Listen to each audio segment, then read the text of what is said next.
Welcome to B-Movie Breakdown, the show where we dive deep into the wonderfully weird world of cinema's hidden gems. Today we're slicing open a classic from the late 80s, a film that proves sometimes the best special effects are a good sense of humor and a pre-fame George Clooney. Get ready for a trip back to 1988 with Return of the Killer Tomatoes. Open with a quick, flashy intro graphic, maybe some cartoon tomatoes exploding, or a cheesy 80s synth track playing.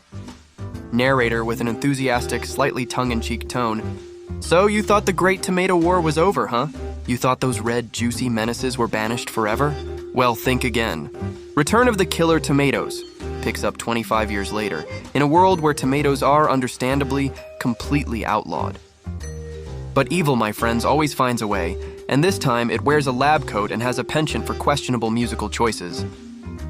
Quick cut to a clip of John Astin as Professor Gangrene looking maniacal. Narrator: our villain, the delightfully unhinged Professor Gangrene, played by the legendary John Astin, yes, Gomez Addams himself, is back at his old tricks. Forget turning tomatoes into, well, more tomatoes. Gangrene's got a new, even more bonkers plan, turning ordinary tomatoes into human beings. All it takes is a vat of toxic waste and a jukebox that somehow dictates the personality of the tomato person based on the song playing. His ultimate goal? World domination, naturally, starting with busting out his old pal Jim Richardson and making him president.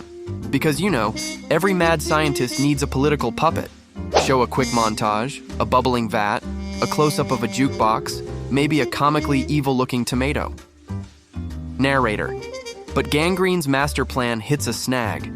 Among his creations is Tara, a stunning tomato person who, wouldn't you know it, develops a conscience and falls head over heels for our unassuming hero, Chad Finlitter.